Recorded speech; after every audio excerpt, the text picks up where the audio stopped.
ஏன் மயில் இந்த வீடியோவை பாரு, என்னமோ வாய்க்கிலேயே பேசினேன், உங்கள் அப்பா எதுவும் பண்ண மாட்டார், பணமெல்லாம் எடுக்க மாட்டார், தப்பாக பேசாதீங்கன்னு சொல்லிட்டு அந்தளவுக்கு என்னமோ இப்போ சட்டம் பேசினியே, இப்போ இந்த வீடியோவுக்கு என்ன பதில் சொல்ல போகிற அப்படின்னு சொல்லிட்டு சொல்கிறாங்க. என்ன மாமா சொல்கிறீங்க, கொடுங்க அப்படின்னு சொல்லிட்டு அந்த வீடியோ வாங்கி பார்க்குறாங்க. அதில் மயிலோட அப்பா வந்து ட்ராலேருந்து 500 1000 எடுத்து பேக்கெட்டில் சுருவறதையும் வந்து அதில் இருக்குது. இதை பார்த்தோன்னே என்ன எங்கள் அப்பாவை அது அப்படின்னு சொல்லிட்டு இப்படி சாக்கா பார்க்குறாங்க. இப்போ பேசு, வாய்க்கிலேயே பேசுவியே, வாயை திறந்தா போய் குடும்பமே பித்தலாட்டா திருட்டு குடும்பம் அப்படின்னு சொல்லிட்டு இஷ்டத்துக்கு பேசுகிறாரு. இதை பார்த்துட்டு மயில் என்ன பேசுறதுன்னு தெரியாமல் எங்கள் அப்பா இப்படி பண்ணிட்டாருன்னு நினச்சி அழுதுகிட்டே நின்றுருக்காங்க. அழுகிறத ஃபஸ்ட்டு நிறுத்து, இந்த கடைக்கு வர வேண்டாம்னு சொல்லி உங்கள் அப்பாவே வர வேண்டாம்னு சொன்னேன். இப்போ உங்கள் அப்பாவை முன்னாடி அனுப்புற மாதிரி அனுப்பிச்சிட்டு உனையை அனுப்பிச்சி விட்டாங்க. இப்போ அந்த டிராவல் உனையை உட்கார வச்சுட்டு அப்படியே பணம் எடுக்கிறது ரொம்ப வசதியாக உன்னை தூக்கி வேறு அங்கே உட்கார வச்சுக்கிறாரு. என்ன இதெல்லாம் என்ன நினச்சிட்டு இருக்கிறீங்க? இந்த கடையை ஆரம்பிக்கிறதுக்கு என்னமோ நீங்களாம் வந்து என்னமோ பாடுபட்டு உழைச்சிட்டு உங்களுடைய உழைப்பில் இதில் போட்டிருக்க மாதிரி இஷ்டத்துக்கு பண்ணிட்டு இருக்கிறீங்க. அவர் என்னடாதுன்னா கடையிலேருந்து வீட்டுக்கு ஜாமான் இஷ்டத்துக்கு எடுத்துகிட்டு போகிறாரு. அது மட்டும் இல்லாமல் இவர் டிராவலிருந்து வந்து பணத்தை எடுத்துகிட்டு இருக்காங்க. என்ன இதெல்லாம் என்ன சத்திரம் நினச்சிட்டு இருக்கிறீங்களா? போனால் போது ஏதோ ஒன்றும் இல்லையேன்னு சொல்லிட்டு வேலை இல்லைன்னு சொல்லி உங்கள் அப்பா கேட்ட பாவத்துக்கு சரி கதிரோட கடையிலையும் வந்து கொடுக்க முடியாது, அவன் இப்போ தான் வந்துட்டு பிஸ்னஸ் ஆரம்பிச்சிருக்கானேன்னு சொல்லிட்டு போனால் போதுன்னு சொல்லி இந்த கடையில் ஒரு சின்னதாக ஒரு வேலையை போட்டு கொடுத்தா வந்தால் வேலையை பார்த்தமான்னு சொல்லிட்டு வாயை மூடிட்டு கம்முன்னு போகாமல் இந்த மாதிரியெல்லாம் திருட்டுத்தனம் பண்ணிட்டு இருக்கிறீங்க, ஒழுங்கு மரியாதையே கிளம்பி வெளில போயிரு அப்படின்னு சொல்கிறாங்க. பேசுகிறப்ப வந்துட்டு கஸ்டமர் 2 3 பேர் எல்லாம் கடைக்கு வந்துடுறாங்க. கூட்டமாயிரு, மாமா மாமா இப்படி பேசாதீங்க மாமா, எல்லாரும் வேடிக்கை பார்க்குறாங்க, பார்க்கட்டும் உன் குடும்ப லட்சணம் என்ன லட்சணத்தில் இருக்குதுன்னு பார்க்கட்டும் அப்படின்னு சொல்லி பேசிட்டு இருக்கிறாங்க. அப்போ கரெக்டாக வந்து பாண்டியன் வந்துடுறாங்க.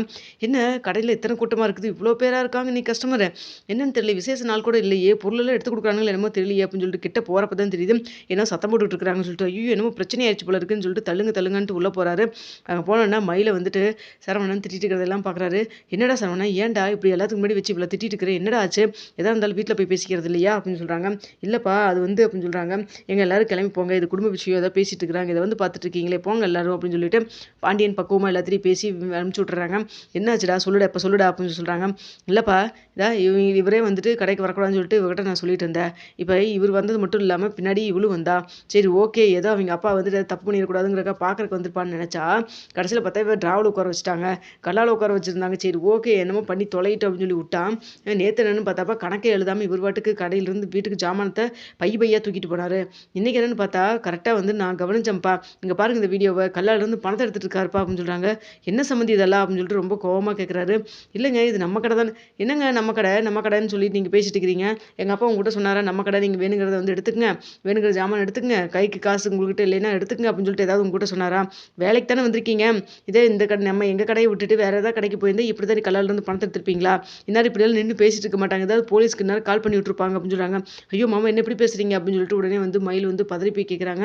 வேறு என்ன பண்ண சொல்கிறேன், உங்கள் அப்பா பண்ணல லட்சணத்துக்கு தூக்கி தலையில் வச்சு கொண்டாட சொல்கிறியா, என்ன சின்ன குழந்தையா 2 அடி அடித்து இது மாதிரிலாம் பண்ணக்கூடாது திருடக்கூடாதுன்னு சொல்லி சொல்கிறதுக்கு அப்படின்னு சொல்கிறாங்க. என்னம்மா பிள்ளை சொந்த கடையில் பணம் எடுத்து திருடுன்னு சொல்லி சொல்கிறேன், இது உங்கள் சொந்த கடையாங்க, நீங்கள் உங்கள் பொண்ணுக்கு வச்சு கொடுத்தீங்களா, இல்லை எனக்கு தான் வச்சு கொடுத்தீங்களா, இல்லை வந்துட்டு நீங்கள் ஏதாவது கடையை ஆரம்பித்து நாங்கள் வந்து உட்காந்து அராஜகம் பண்ணிட்டு இருக்கிறோமா, என்னங்க சொந்த கடை, என்ன சொந்த கடை சொல்லுங்கள், நீங்கள் வேலைக்கு தானே வந்திருக்கிறீங்க அப்படின்னு சொல்லிட்டு ரொம்ப கோவப்பட்டு பேசிட்டு இருக்கிறாங்க. பாண்டியனுக்கும் செம கோவம் ஆயிடுது. அப்போ பழனி சொல்கிறாங்க, இங்கே பாருமா சொல்கிறேன்னு தப்பாக நினச்சிக்காத, நேற்றே உங்கள் அப்பாட்ட வந்துட்டு மளிகை சாமான்களை இப்படி எடுத்துகிட்டு போகக்கூடாதுன்னு சொன்னோம், அவர் சொன்னார் உங்கள் வீட்டுக்கு நீங்கள் எடுத்துகிட்டு போகிறீங்களா அதே போல் நான் எடுத்துகிட்டு போகிறேன்னு சொல்லிட்டு, இப்போ நம்ம வீட்டுக்கே நம்ம எடுத்துகிட்டு வந்தாலும் கணக்கில் எழுதி வச்சுட்டு தான் நம்ம எடுத்துகிட்டு வரோம், உனக்கே தெரியுமில்ல இந்த விஷயம், அவ்வளோ தடவை சொன்னால் கணக்கில் எழுதி வச்சுட்டு போங்க, பணத்தை கொடுங்க இல்லைன்னா கணக்கில் எழுதி வச்சுட்டு போங்க, சம்பளத்தில் கழிச்சிக்கலாம்லாம் சொன்னோம். ஆனால் உங்கள் அப்பா எதுவுமே புரியாத மாதிரி வந்துட்டு வேணும்னே பை வழியே ஃபுல்லாக ஜாமான் எடுத்துகிட்டு போனார், என்ன எடுத்துகிட்டு போனாருன்னு கூட தெரியாது அப்படின்னு சொல்கிறாங்க. இது எப்படா நடந்தது அப்படின்னு சொல்லிட்டு பாண்டியன் ரொம்ப ஷாக்காக இருக்கிறாங்க. ஆமாப்பா இது நேற்று சொல்ல நடந்தது, கேட்காம நடந்தது, சரி உங்கள் வீட்டு சொல்லிக்கலாம்னு சொல்லி நினச்சிட்டு இருந்தேன்ப்பா, நீங்கள் கடைக்கு வந்ததுக்கப்புறம் நீங்கள் இப்போ தான்ப்பா வந்தீங்க கடைக்கு அப்படின்னு சொல்கிறாங்க. ஏன்டா வீட்டில் வச்சே சொல்லியிருக்கலாம்லடா அப்படின்னு சொல்கிறாங்க. இல்லைப்பா வீட்டில் சொன்னால் எல்லாத்துக்கு முன்னாடி சொன்னால் வந்து எனக்கு தானே ஏதாவது இவங்க வீட்டிலேருந்து பொண்ணு எடுத்துருக்கோன்னு சொல்லி எனக்கு தானே இப்போ தேவையில்லாமல் அவமானம், இவங்களெல்லாம் வச்சுக்கிட்டு என்ன தான் பண்ணுறேன்னு ஒன்றுமே புரியலப்பா அப்படின்னு சொல்லிட்டு இருக்கிறாங்க.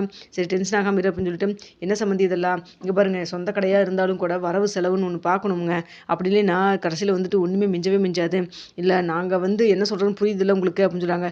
போது சம்மந்தி இதுக்கு மேலே நீ வந்து இந்த கடையில் வச்சு அவமானப்படுத்த வேண்டாம், நான் கிளம்பிடுறேன், இனிமேல் இந்த கடைக்கு நான் வேலைக்கும் வரல அப்படின்னு சொல்கிறாங்க.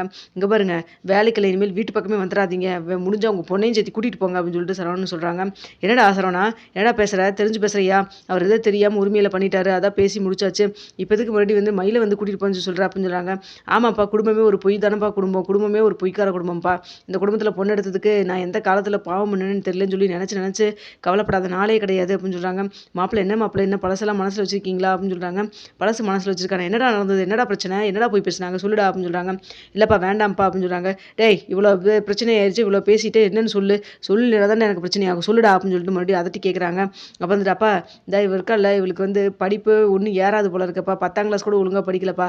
ஆனால் வந்து நம்மளுக்கு 2 டிகிரி முடிச்சிருக்கான்னு சொல்லி தானேப்பா கல்யாணம் பண்ணி வச்சாங்க, அதெல்லாம் பொய்ப்பா. இவ வேலைக்கு போயிட்டு இருந்தாலும் எங்கப்பா வேலைக்கு போயிட்டு இருந்தா தெரியுமாப்பா, ஹோட்டல் கடைக்கு வேலைக்கு போயிட்டு இருந்தாப்பா அப்படின்னு சொல்கிறாங்க. என்னடா சொல்கிற அப்படின்னு சொல்லி கேட்குறாங்க.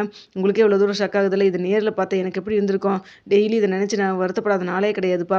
வாயா திறந்தா பொய்ப்பா, அதுக்கு தான் சண்டை போட்டு வீட்டுக்கு கொண்டு போய் விட்டுருந்தேன். 10 நாள் அவங்க அம்மா உடம்பு சரியில்லைன்னு போய் அங்கே இருந்துட்டு இருந்தால, அந்த சமயத்தில் தான் வந்துட்டு வீட்டுக்கு இங்கே வரேன்னு சொல்லிட்டு ஃபோன் பண்ணிகிட்டே இருந்தேன், நான் ஃபோனே பேசல. அதனால தான் ஏதாவது ஐடியா பண்ணணுமேன்னு சொல்லிட்டு வயிற்றுல குழந்தை இருக்குன்னு சொல்லிட்டு போய் பேசிட்டு உள்ள வந்திருக்காங்க அப்படின்னு சொல்கிறாங்க. என்ன மயில் இதெல்லாம் அப்படின்னு சொல்லிட்டு பாண்டியன் ரொம்ப கோபம் கேட்குறாங்க. மாமாம்மா படிக்கலன்னு சொல்லி போய் பேசுனது என்னமோ உண்மைதான், எங்கள் அம்மா வந்துட்டு கல்யாணத்துக்காக வந்து ஏதோ சொல்லணுமேன்னு சொல்லிட்டாங்க. ஆனால் வந்துட்டு வயிற்றுல குழந்தை இருக்குன்னு சொல்லி உங்களை விட நான் தான் நம்பி ஏமாந்துருக்கேன் அப்படின்னு சொல்கிறாங்க. போதும் மயில், இதுக்கு மேலே ஏதாவது வாயில் பேசுனீங்கன்னா நல்லா இருக்காது பார்த்துக்கோ. இங்கே இப்போ அதான்ப்பா இத்தனையும் தாங்கிட்டு தான் இப்போ நான் ஒரு நடப்பணமாக ஊருக்குள்ளே சுற்றிட்டு இருக்கிறேன். ஆனால் இவங்க அப்பா இப்போ இங்கே வந்துட்டு இதெல்லாம் ஒன்றும் நடக்காத மாதிரி இங்கே வந்து தேவையில்லாமல் பொருள் எடுக்கும், பணம் எடுக்கும், இதெல்லாம் பண்ணிட்டு இருந்தால் என்னப்பா அர்த்தம் அப்படின்னு சொல்லிட்டு இருக்கிறாங்க. இதை பார்த்துட்டு இருக்கிற மயில், இங்கே பாருங்க மாமா, இதுக்கு மேலே தேவையில்லாமல் நீங்கள் பேச வேண்டாம் அப்படின்னு சொல்கிறாங்க. ஓ உங்கள் அப்பா பண்ண லட்சணத்துக்கு இந்த வந்து பேசாமல் நான் வந்து கையில் தூக்கி வச்சுட்டு கொஞ்சமா உங்கள் அப்பாவை, இங்கே பாரு கம்முன்னு போயிரு, ஒழுங்கு மரியாதை, இதுக்கு மேலே இருந்தீங்கன்னா மரியாதை கெட்டுரும் பார்த்துக்கோ அப்படின்னு சொல்லிட்டு அடிக்கிற கையோங்கிறாரு. பாண்டியன் சட்டுன்னு வந்துட்டு சரவணன், என்னடா என்னடா பழக்கதில்ல, பொம்பளை பிள்ளை மேலே கை வச்சுக்கிட்டு கம்முனுடா அப்படின்னு சொல்லிட்டு இருக்கிறாங்க. அப்போ பழனியும் சொல்கிறாங்க, மாப்பிள்ளை நீ பண்ணுறது சரியில்லை, திட்டியாச்சு விடு, அதுக்கப்புறம் வந்து இப்படி கை நீட்டி அடிக்க போகலாமா அப்படின்னு சொல்கிறாங்க. வர்ற கோவத்துக்கு நீங்கள் மட்டும் ஊன்னு சொன்னீங்கன்னா அந்த டைவர்ஸ் கொடுத்துட்டு அடுத்த வேலையை நான் பார்த்துட்டே இருப்பேன்ப்பா. போதும்ப்பா, எனக்கு கல்யாணம் நடந்ததும் போதும், நான் கல்யாணத்து மூலமாக பட்ட அவமானம் கஷ்டம் எல்லாமே போதும்ப்பா, இனிமேல் வந்துட்டு நான் தனியாகவே இருந்துக்குவோம்ப்பா அப்படின்னு சொல்லிட்டு இருக்கிறாங்க. அப்போ மயிலை பார்த்துட்டு என்ன அவங்க அப்பா சொல்கிறாரு, என்ன மயிலோ இவர் மாப்பிள்ளை இப்படி சொல்கிறாருன்னு, போதுமாப்பா சந்தோஷமா, நான் ஃபஸ்ட் அன்னைக்கு கடைக்கு வேலைக்கு வரேன்னு சொன்னப்பே சொன்னேன், இது மாதிரிலாம் ஏதாவது ஆயிரம் சொல்லிட்டா அவ்வளோ தூரம் பதறி போய் உங்ககிட்டயும் அம்மாகிட்டையும் இங்கே வேலைக்கு வராதிங்க, வேற எந்த கடைக்கு இது போங்க, வராதிங்க வேற தலைப்பாடாக அடிச்சுக்கிட்டே கேட்டிங்களா, கல்யாணம் பண்ணி வைக்கிறேன்னு பண்ணி வச்சுட்டு எத்தனை பிரச்சனை எனக்கு, நாளுக்கு நாள் டெய்லி வந்துட்டு நெருப்பு மேலே நடக்கிற மாதிரியே இருக்குது. உங்களுக்கு என்ன, உங்களுக்கு அம்மாவுக்கும் அது ஒரு பிரச்சனையும் கிடையாது, பாதிக்கப்பட்டது நான் தானே இந்த வீட்டில் வாழணும், நான் அந்த புள்ள ஏதாவது பிரச்சனை ஆயிடுச்சுன்னா இந்த புள்ள எப்படி இந்த வீட்டில் வாழணும்னு சொல்லிட்டு கொஞ்சம் கூட வந்து யோசிக்காமல் இப்படிலாம் பண்ணிட்டீங்களாப்பா, கிளம்பி தயவுசெய்து என் கண்ணு முன்னே முழிக்காதீங்க, கிளம்புங்க அப்படின்னு சொல்லிட்டு ரொம்ப திட்டி அனுப்பிச்சி விட்டுறாங்க. அப்போ வந்துட்டு மயிலோட எப்போ வீட்டுக்கும் போகிறாரு. அங்கே போனேன்னு வந்துட்டு மயிலோடைய அம்மா கேட்குறாங்க, ஏன் ஒரு மாதிரி வந்திருக்க, என்னாச்சு, டயர்டாக இருக்கா, வேலை நிறைய கொடுத்துட்டாங்களா இன்னைக்கு அப்படின்னு சொல்லி கேட்குறாங்க. இல்லை இனிமேல் நாங்கள் போகவே மாட்டோம் பக்கியம் அப்படின்னு சொல்கிறாங்க.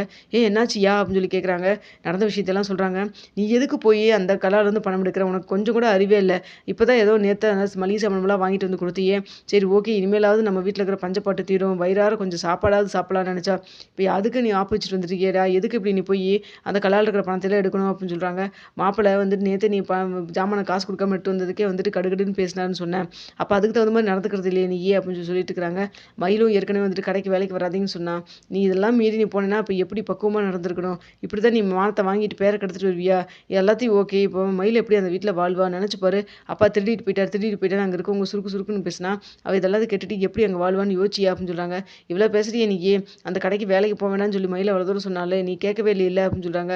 என்ன பண்ணுறது, வேறு எந்த கடையில் வேலை கிடைக்கல உனக்கு, உன்னை நம்பி யாரும் வேலையும் கொடுக்க மாட்டேன்ட்டாங்க, வேறு வழி இல்லாமல் தானே போக சொன்னேன்னு